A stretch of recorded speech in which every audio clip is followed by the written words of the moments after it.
Hello, thank you for joining us once again for the Effective Charter Board Governance series. Throughout this series, you've learned a lot about how to successfully plan for and conduct board meetings for your charter public school. My name is Michael Cousins, and in this fourth video, we'll be talking about the common mistakes that we see boards make. Joining me once again are three experts on charter public schools. We have Matt Cawood, Lindsay Omlor, and Merrideth Okonkwor.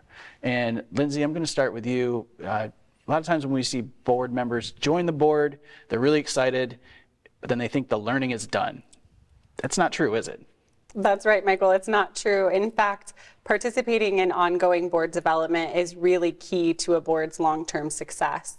It's really important for board members to understand that attendance at meetings just is not enough, that they need to participate in an initial orientation. So when they first join a board, they should go through some sort of an orientation process with the board and school leader so that they can learn about the school and the population of students that they are now serving as members of that school's board. And then it's also really important for board members to remember that having board experience does not make them a charter school board expert, right? So a lot of times we see folks that have been on, served on multiple boards in the city or in the community and now have joined a charter school board for the first time in their career and think, oh, I'm a board expert, I know everything there is to know, but that is, in fact, is not true, right? And so there are some unique things specific to being on a charter school board that it's important for board members to be routinely learning about and developing, specifically around understanding their charter and the agreement that they have with their authorizer, understanding academic programming and oversight, as we know most charter school board members are not charter school academic experts, understanding financial oversight, because the number one reason that charter schools tend to close is due to financial mismanagement or financial issues.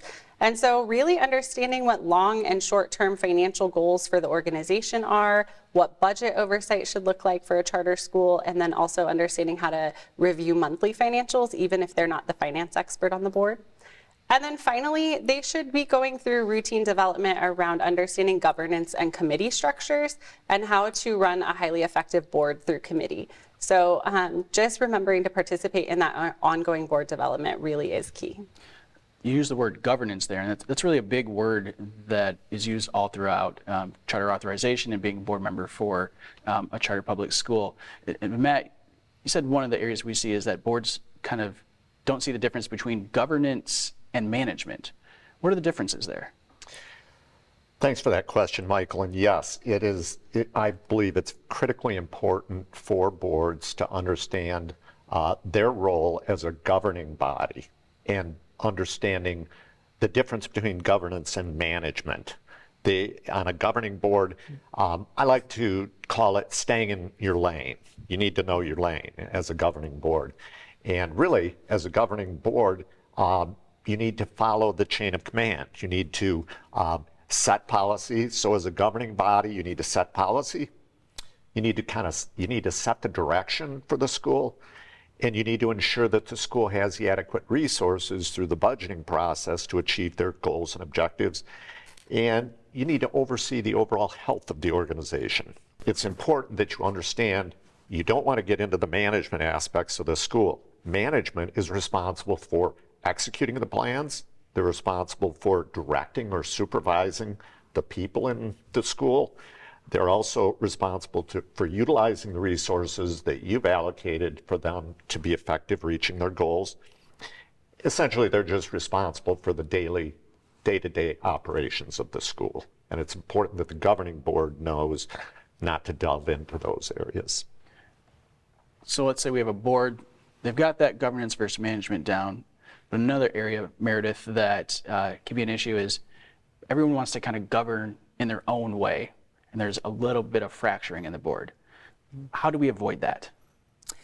Well, I think first, Michael, is understanding the principle of collective voice or one voice. Every board has to speak with one voice, and the power is in the power of the group, the power of one. And how do we get to that? I'd say I'll use the example of a ship. If we're on a ship and we have a crew and they bring their varied talents and opinions and skills, and they want the boat to go in a certain direction.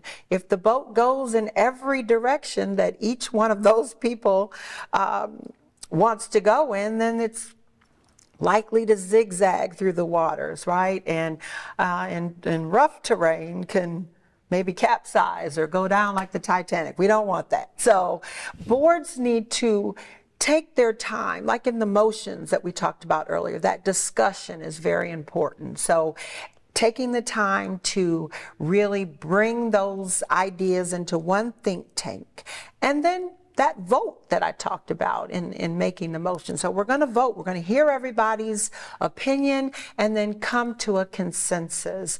And that is that one voice that